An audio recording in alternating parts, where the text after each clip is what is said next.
नमो नमः बच्चों, मैं आपकी संस्कृत शिक्षिका एक बार फिर एक नई वीडियो के सामने लेकर आई हूँ, जिसमें आज हम पढ़ेंगे संस्कृत व्याकरण के प्रत्यय, जिसे इंग्लिश में कहते हैं सफिक्स। और प्रत्यय में हम वैसे तो संस्कृत में बहुत सारे प्रत्यय हैं, लेकिन आज इस वीडियो के माध्यम से सिर्फ हम कत्वा प्रत्यय के बारे में पढ़ेंगे। ठीक है, तो चलिए हम जानते हैं कि कत्वा प्रत्यय क्या होता है और इसका प्रयोग कहाँ कहाँ किया जाता है, इसके क्या नियम है। तो कत्वा जो होता है वो कर या कर के इस योग में लगता है। ठीक है, तो चलिए जानते हैं हम कि किस किस में आगे चलता है ये। सबसे पहले आती है इसकी परिभाषा। बच्चों, इसकी परिभाषा है वे शब्दांश जो किसी धातु के बाद जुड़कर विशेषता प्रदान करते हैं उसे हम प्रत्यय कहते हैं। बच्चों, प्रत्यय हिंदी में भी होते हैं और संस्कृत में भी होते हैं। ये परिभाषा दोनों में एक जैसी ही होती है। ये भी शब्द के बाद लगकर या किसी धातु के बाद लगकर एक नया विशेष अर्थ प्रदान करते हैं, उसे हम कहते हैं प्रत्यय। ठीक है, तो चलिए हम जानते हैं कि इसके नियम क्या है। कत्वा प्रत्यय को लगाने के कुछ नियम होते हैं। ठीक है, तो सबसे पहला नियम है बच्चों कि कत्वा प्रत्यय का प्रयोग करते समय कत्वा का त्वा शेष रहता है। कत्वा है, कत्वा का क चला जाता है जो ह्रस्व क है, और लास्ट का जो त और वा है वही इसमें शेष रहता है। ये इसका पहला नियम है। दूसरा नियम इसका है कि प्रत्यय का प्रयोग करते समय धातु के अंतिम वर्ण में ह्रस्व ई का प्रयोग होता है यदि अंतिम वर्ण में कोई स्वर की मात्रा न हो तो। बच्चों, जब कोई शब्द बनता है जिसमें एक धातु में कत्वा प्रत्यय जुड़ता है और एक नया शब्द बनता है, तो उसमें क्या होता है, ह्रस्व ई का आगम होता है। ठीक है, और ये कब होगा, जब अंतिम वर्ण में कोई स्वर की मात्रा ना हो। ठीक है, स्वर आपको पता है संस्कृत में 13 स्वर हैं, तो उन स्वरों की कोई भी मात्रा उसमें नहीं होनी चाहिए, तभी उसमें ई का प्रयोग किया जाता है। ठीक है, अन्यथा उसमें ई का प्रयोग नहीं किया जाता। इसका तीसरा नियम है बच्चों, यदि धातु का अंतिम वर्ण म या न हो तो उसका लोप हो जाता है और शेष वर्ण में ई का प्रयोग नहीं होता है। अब ये ध्यान देने वाली बात है कि यदि धातु ऐसी है जिसका अंतिम वर्ण म या न आ रहा है तो इसका लोप हो जाता है। किसका? म और न का, और शेष वर्ण में ई का प्रयोग नहीं होता।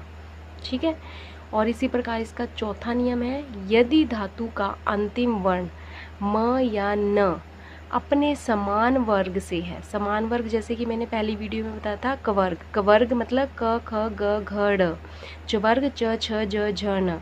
तो उसी प्रकार म या न, ठीक है, जिस वर्ग से संबंधित है और उसी वर्ग का अंतिम वर्ण आ रहा है तो म और न का लोप नहीं होगा और प्रत्यय प्रयोग के समय ई का प्रयोग करना होता है इस समय। ठीक है, ये था हमारा चौथा नियम।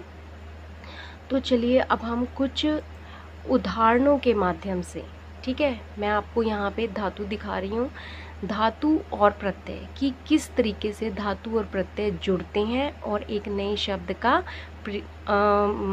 निर्माण करते हैं। तो सबसे पहले हमने धातु ली है धाव। ठीक है, धाव कहते हैं दौड़ना। उसमें हमने कत्वा प्रत्यय जोड़ा तो क्या बना, धावित्वा, दौड़ कर।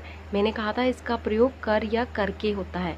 अब इसमें क्या है बच्चों, लास्ट में कोई म और न नहीं आ रहा है तो इसमें क्या हुआ, ई का आगम हुआ। ठीक है, धावित्वा कहा गया ना कि इसमें ई का आगम होगा।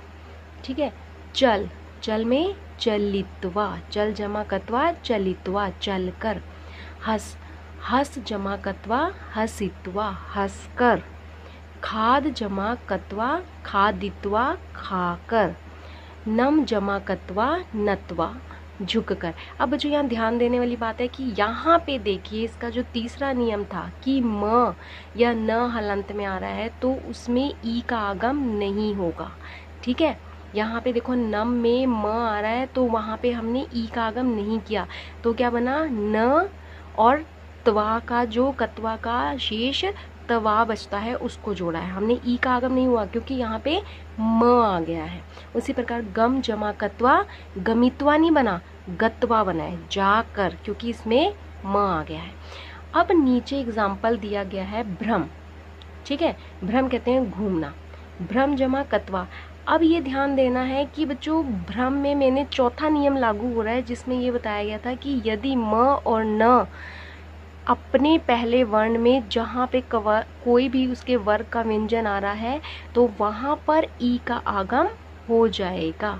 अब यहाँ पे प फ ब भ म, भ और म एक ही वर्ग से आ रहे हैं, तब क्या हुआ, इसमें ई का आगम हुआ और त्वा भी जुड़ गया, ठीक है, इसमें चौथा नियम लगा है। इसी प्रकार ची जमा कत्वा चित्वा, दृश जमा कत्वा दृष्टवा, कृष जमा कत्वा कृष्टवा, ठीक है, कृष्टवा मतलब जोत कर। तो बच्चों ये कुछ उदाहरण थे धातु के साथ प्रत्यय जोड़कर जो एक नए शब्द का निर्माण करते हैं और आगे उसके अर्थ दिए हुए थे। तो चलो अब हम इसका वाक्य में प्रयोग कैसे होता है उसको जान लेते हैं। वाक्य में प्रयोग बच्चों इसका होगा, जैसे कि पहला उदाहरण है अहम खादामी जलम पिबामी। अब यहाँ पे क्या है, कर्ता एक है कि मैं खाता हूँ और क्या कर रहा है, जलम पिबामी, जल पीता हूँ। अब वाक्य में ये जो दो वाक्य हैं अलग अलग, उसको जब हम एक वाक्य में जोड़कर लिखेंगे, संयुक्त रूप से जोड़कर लिखेंगे, तब हम कत्वा का प्रयोग करेंगे। जैसे कि नीचे प्रयोग किया गया है अहम खादित्वा, खाद जमा कत्वा जलम पिबामी, अहम खादित्वा जलम पिबामी, मैं खाकर जल पीता हूँ। मतलब जब क्रिया दो होगी, यहाँ पे दो क्रियाएं हैं खादामी और पिबामी, तो जो पहली क्रिया है उसके साथ कत्वा प्रत्यय जुड़ेगा, दूसरे के साथ नहीं जुड़ा है, पहली क्रिया के साथ जुड़ेगा, ठीक है। चलिए अब हम दूसरा उदाहरण देखते हैं। बालः क्रीडति बालः पठितुम इच्छति, बालक खेलता है और बालक पठितुम इच्छति, पढ़ने की इच्छा करता है। तो अब इसमें हम कत्वा प्रत्यय किसमें जोड़ेंगे, क्रीडति में। तो बना बालः क्रीडित्वा पठितुम इच्छति, कि बालक खेलकर पढ़ने की इच्छा रखता है। अब इसमें बाला बाला दो बार आया है, तो बच्चों हम यहाँ कर्ता का प्रयोग एक बार ही करेंगे, कर्ता का प्रयोग बार बार नहीं होगा जब हम दो वाक्यों को जोड़कर एक संयुक्त रूप से वाक्य का निर्माण करेंगे, ठीक है। तो तीसरा उदाहरण है हमारा कृषकाः भूमिं कृषन्ति जलम सिंचति। तो कृषका भूमि को कृषन्ति जोतता है और जलम सिंचति और जल से सिंचन करता है, ठीक है। अब यहाँ कृषका है इसीलिए सिंचति बहुवचन की क्रिया है। तो अब इसमें क्या लगा, कृषकाः भूमिं कृष्ट्वा, कृष जमा कत्वा जलम सिंचन्ति, ठीक है, कि कृषक भूमि को जोतकर जल संचित करते हैं, ठीक है, जल से उसको करते हैं। तो हम कुछ और उदाहरण से जान लेते हैं। अब ये कुछ और उदाहरण है जिससे आपको स्पष्ट हो जाएगा। जैसे कि पिता भोजनम खादति, पिता भोजन खाते हैं, पिता भोजन को खाते हैं। यहाँ पे पिता करता है, भोजनम कर्म है और खादति क्रिया है। और पिता कार्यालयम अगच्छत, और पिता कार्यालय को जाते हैं, ठीक है, गए। तो इसमें हम दो को जोड़ के क्या करेंगे, किसमें लगेगा, पहली क्रिया है खादति, तो पहली धातु में हम कत्वा का प्रयोग करेंगे। पिता भोजनम खादित्वा, खाद जमा कत्वा कार्यालयम अगच्छत। अब यहाँ पे पिता पिता का दो बार प्रयोग किया गया है, तो हम वाक्य में जब संयुक्त रूप से बनाएंगे तो पिता को एक बार ही लेंगे। अब दूसरे एग्जाम्पल से देखते हैं। त्वम पुस्तकम पठसि, त्वम उत्तरम देहि, तुम पुस्तक को पढ़ो और तुम उत्तर दो, ठीक है। तो इसमें क्या करेंगे, त्वम पुस्तकम पठित्वा, पठ जमा कत्वा उत्तरम देहि। अगला उदाहरण है सह पुस्तकम पठति, वह पुस्तक को पढ़ता है, सह रचनाम लिखति, वह रचना लिखता है। तो इसमें क्या बनेगा, सह पुस्तकम पठित्वा रचनाम लिखति, वह पुस्तक को पढ़ करके रचना लिखता है। अगला उदाहरण है बच्चों, कर्म कराहा कार्यम कुर्वन्ति वेतनम नयन्ति, कि जो मजदूर है वो कार्यों को करते हैं और वेतन लेकर जाते हैं। अब ये बहुत बड़ा वाक्य है, तो इसको एक ही संयुक्त रूप से जोड़ने के लिए हम क्या करेंगे, कत्वा का प्रयोग करेंगे। कर्म काराहा कार्यम कृत्वा, क्री जमा कत्वा, कुर्वन्ति की जगह बना कृत्वा वेतनम नयन्ति। ठीक है बच्चों, तो ये था हमारा कत्वा प्रत्यय। तो बच्चों आशा करती हूँ कि आपको इस वीडियो के माध्यम से जो एक प्रत्यय है, संस्कृत में बहुत सारे प्रत्यय हैं लेकिन यहाँ पे हमने सिर्फ इस वीडियो में कत्वा प्रत्यय के बारे में बात की है, तो ये आपको समझ आया होगा। अब नेक्स्ट वीडियो में हम किसी और प्रत्यय को लेकर आएंगे। तब तक के लिए धन्यवाद।